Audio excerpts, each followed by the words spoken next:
The house stood alone, a solitary figure in a landscape that had long forgotten it. A sentinel of secrets at the end of a road that led nowhere else, a destination for no one. Trees pressed close, their branches like skeletal fingers reaching out to touch the crumbling facade, as if trying to reclaim it. The windows, dark and vacant, stared out like the eyes of a blind man. No bird sang here, no life stirred within. Only the wind whistled a mournful tune through the gaps in the rotting eaves, a lament for what once was. This was a place to avoid, a place that seemed to repel the living, a place where whispers died and shadows lingered long after the sun had set. Locals knew the story, they always had, and they always would. The stories passed down through generations, each telling more chilling than the last, each adding a layer of mystery and fear. They spoke of the house at the end of the road with a mixture of fear and morbid fascination, their voices hushed as if the house could hear them. But they never lingered too long, always glancing over their shoulders as they hurried away. And they never ever spoke of it after dark, for fear that the house might awaken and its secrets might come to life. The history of the house was shrouded in mystery, like a shroud pulled tight over a corpse. Some whispered of a family that lived there a century ago, a family that vanished without a trace. Their laughter, once echoing in the dusty halls, was silenced overnight. No explanation was ever found, only questions that lingered like the smell of damp earth. The house remained empty, a testament to forgotten lives and unspeakable horrors. But the house was not truly empty. Not entirely. There were stories, whispers carried on the wind. People claimed to see lights flickering in the dead of night like ghostly fireflies dancing in the darkness. Others swore they saw the curtains move, as if unseen hands were pulling them aside to watch the world outside. The story of the missing family was a staple in the town's folklore. The Harringtons, they were called. A handsome couple with two bright-eyed children, a boy and a girl. They had moved into the house with hopes and dreams, just like the unfortunate souls who had dared before them. Then, one day, they were simply gone. Their disappearance was as sudden as it was inexplicable. No farewell notes, no packed bags, no signs of struggle. The only clue was an overturned chair in the dining room, as if dinner had been interrupted abruptly. The police investigated, of course, but the trail went cold as quickly as it had emerged. The Harringtons were swallowed by the shadows, their fate a chilling mystery that haunted the town's collective memory. The house remained vacant for years after the Harringtons vanished, a constant reminder of the darkness that lurked beneath the surface of their seemingly peaceful town. People avoided the road altogether, their eyes darting nervously towards the house as they hurried past. But time, as it always does, marched on. The memory of the Harringtons faded, becoming another ghost story whispered around bonfires. Then one day, a new family arrived. The Andersons, young and oblivious to the whispers and warnings, saw only a charming old house in need of some love. They purchased it for a pittance, eager to make it their own. They dismissed the stories as local superstition, unaware that they were stepping into a nightmare far more terrifying than anything they could have imagined. The Andersons were initially happy in their new home. They had moved in with high hopes and dreams, believing this house would be the perfect place to create lasting memories. The patriarch, Robert, was a cheerful man, always quick to dismiss the strange noises as settling or the wind.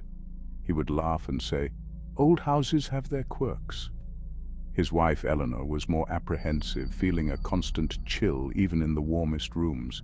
She often found herself shivering despite the heating being on full blast. But it was their daughter, Lily, who bore the brunt of the house's malice. It started subtly, with small, almost unnoticeable changes in her behavior. Lily would talk about imaginary friends, two children who played with her in the garden. She described them vividly as if they were real. She would often be seen laughing and talking to them, her eyes lighting up with joy. But there was something unsettling about her descriptions. A boy and a girl who looked suspiciously like the missing Harrington children. Then came the nightmares, vivid and terrifying, filled with whispers and cold hands reaching out from the darkness. Lily would wake up screaming, her small body trembling with fear. She spoke of shadows that moved and voices that called her name. One day, Lily vanished. After hours of frantic searching, the family was beside themselves with worry. They found her in the basement, huddled in a corner, her small frame shaking uncontrollably. Her eyes wide with terror, she seemed to be looking at something only she could see. Mumbling incoherently about the boy and the girl, she spoke of their cold hands and their whispers. She was never the same after that. The once cheerful and lively girl became withdrawn and fearful, forever haunted by the basement's dark secrets. The incident with Lily shattered the Andersons' illusion of normalcy. The strange occurrences escalated, becoming impossible to ignore. Doors slammed shut on their own, their heavy thud echoing like gunshots in the silent house. Footsteps echoed in the hallway at night, heavy and deliberate, but no one was there. Whispers, barely audible but undeniably present, followed them from room to room, weaving tales of dread and despair. They tried to rationalize it, to find logical explanations for the unexplainable. But the house was relentless, chipping away at their sanity, their courage, their very souls. Objects vanished and reappeared in strange places, as if moved by unseen hands. The scent of damp earth clung to the air, a constant reminder of the secrets the house held. Unbeknownst to the Andersons, the house was built on land steeped in darkness. Centuries ago, long before the town was established, this secluded area was a haven for a clandestine cult that worshipped forgotten deities. They practiced dark rituals beneath the ancient trees, their chants echoing in the night, a symphony of madness and despair. Their ceremonies were said to involve blood sacrifices, offerings to appease their malevolent gods.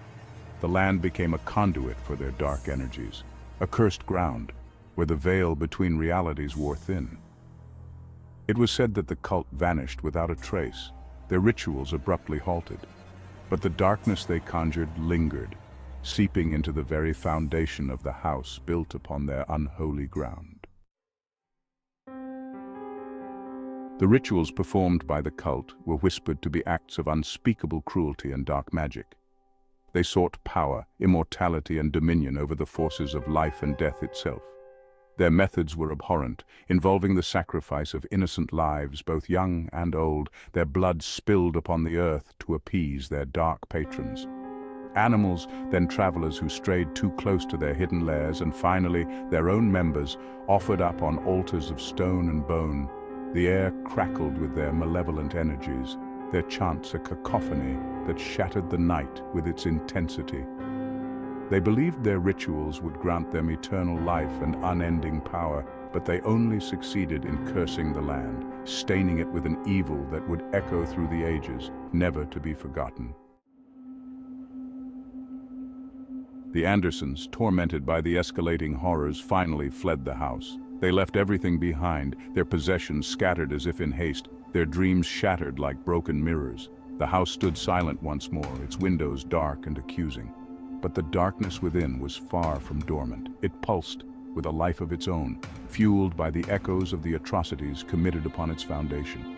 The whispers grew louder, the shadows more defined. The house at the end of the road remained, a testament to the darkness that lurks beneath the surface of the world.